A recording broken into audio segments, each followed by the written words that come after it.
Hello bachcho, let's read the given question. The question says, in uniform circular motion, angular acceleration is dash.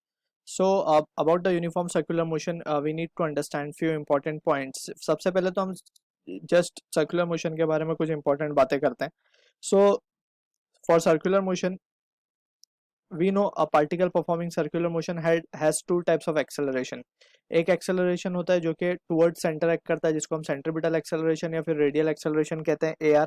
और एक acceleration होता है that acts tangentially. if अगर हम मान लें कि particle is moving in a anti-clockwise sense, it is rotating with angular velocity omega, so this is the value of AT या direction of AT.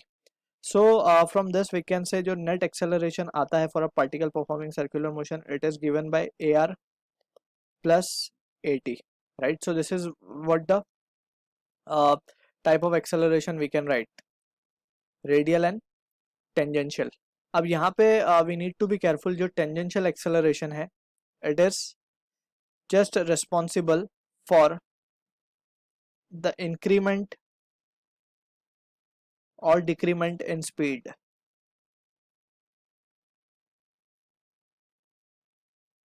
ठीक है ना, या तो ये स्पीड बढ़ा सकता है टेंजेंशियल एक्सेलरेशन, बेसिकली ये डील करता है सिर्फ स्पीड के साथ, ठीक है ना.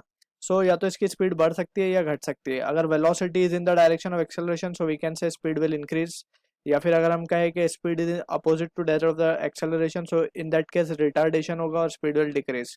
सो at is responsible just for increment of और decrement in speed, whereas A R जो है, AR is responsible for change in direction, जो कि वेरी इंपॉर्टेंट कंडीशन है क्योंकि हमें पता है कि हर इंस्टेंट पे जो पार्टिकल सर्कुलर मोशन में घूम रहा है उसके हर इंस्टेंट पे उसकी डायरेक्शन क्या होनी है, चेंज होनी है, ठीक है ना. सो डायरेक्शन चेंज होने के लिए कौन सा फैक्टर रिस्पॉन्सिबल है, it is the radial acceleration, right.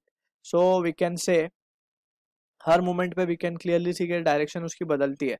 So AR is responsible for change in direction. So ये दो चीजें हमारे दिमाग में काफी क्लियर होनी चाहिए. Also sometime question is been asked के what is the necessary condition for a particle to move in a circle. So necessary या फिर नेसेसरी एक्सेलरेशन कौन सा है, so that is the radial acceleration, ठीक है ना. AT जस्ट क्या करता है, स्पीड कम या ज्यादा करता है, लेकिन वो सर्कल में घूमने के लिए कौन रिस्पॉन्सिबल है, that is the radial acceleration. So अब बात करते हैं यूनिफॉर्म सर्कुलर मोशन की. So in case of uniform circular motion हम देख सकते हैं कि magnitude of velocity is constant,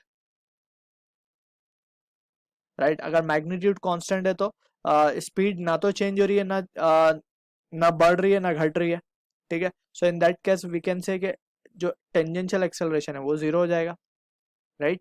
और अगर टेंजेंशियल एक्सेलरेशन जीरो हो गया सो हम क्या लिख सकते हैं, वी नो के A is equals to R alpha, ठीक है ना, जो रिलेशन हमने पढ़ा है. यहाँ पे A लीनियर एक्सेलरेशन है and alpha is the angular acceleration, alright.